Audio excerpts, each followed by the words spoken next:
So a lot has happened since I've been gone. The Blackhawks won the Stanley Cup. I met a Mexican guy named Salvador who was awesome. And, well, obviously we have some news about DLC.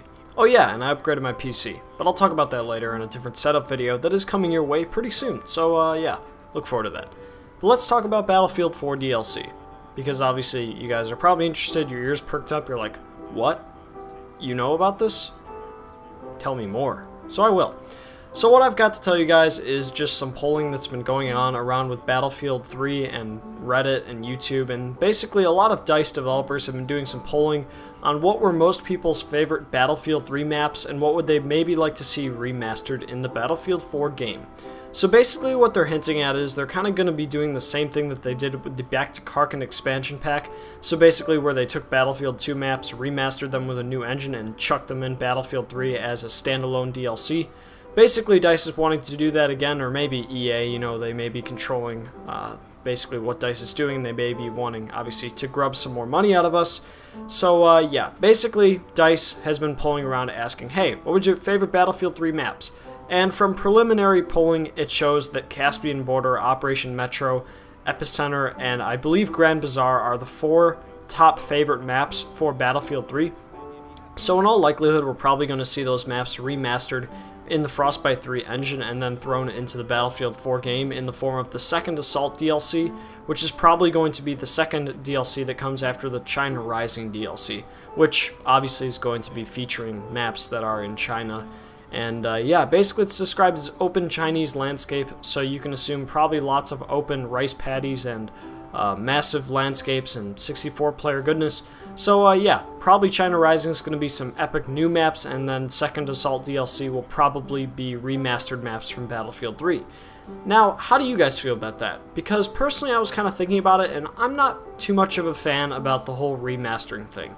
Like, I mean, I do like it if the game truly is vintage and you're remastering maps that, you know, are maybe 5 years out of date, or, you know, from Battlefield 2 to Battlefield 3 there was certainly a time gap, but I feel like from Battlefield 3 to Battlefield 4, I'm not extremely nostalgic about the game yet. I mean, it's still very fresh in my head. It's not like I'm like, oh man, I wish I could go back and play those maps, because in all reality, I can.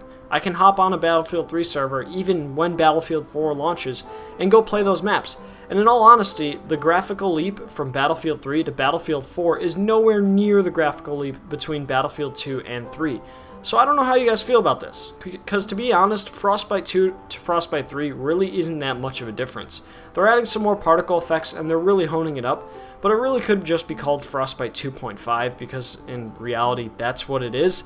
They're really just kind of refining, honing it, and making it what Frostbite 2 should have been. And that's ultimately what I think Battlefield 4 is. I think it's going to be a phenomenal game, don't get me wrong, but I do think that it's basically going to be what DICE wanted Battlefield 3 to be.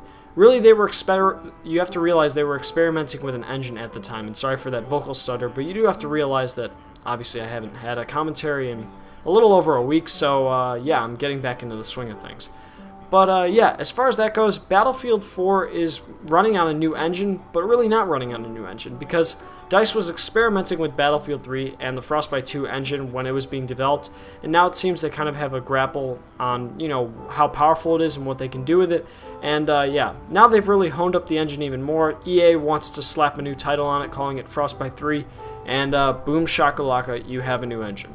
So yeah, it's going to be an awesome game. I'm really looking forward to the DLC, but I wanted to get your guys' feedback on what do you guys think about new DLCs, especially remastered ones?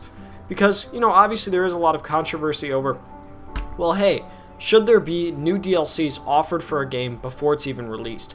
I don't really know how I feel about that. Personally, I think it's kind of wrong because, well, why are you already offering content that could be included in the game when I'm purchasing it at that moment? I have no problem offering DLC later in the game's life cycle when, hey, we couldn't put this on the disc because we truly maxed out all the content available at that time. But yeah, now we're certainly seeing that they just kind of want to pull more money out of our pockets. And yeah, there's certainly no reason why they couldn't be putting these DLCs onto the game right away. But it seems that, well, obviously, money does make the world go round. And yeah, I guess this is no exception. So, obviously, leaving your guys' feedback in the comment section below. Other than that, please check out the links in the description below if you are new to this channel, because I'm going to be posting some more commentaries on my secondary channel, which is Soggy Plays. So obviously if you're interested in anything with my personal life, yeah, go check that out.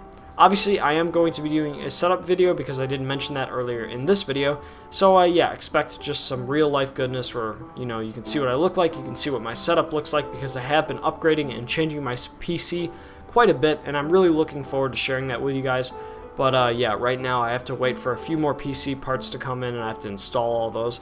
I actually was doing some more PC installing today. I installed a Cooler Master Hyper 212 Evo CPU cooler so that I could have lower CPU temperatures and hopefully overclock my 3770K so that I can get some faster render times and hopefully a few faster frame rates on my games that I'm playing.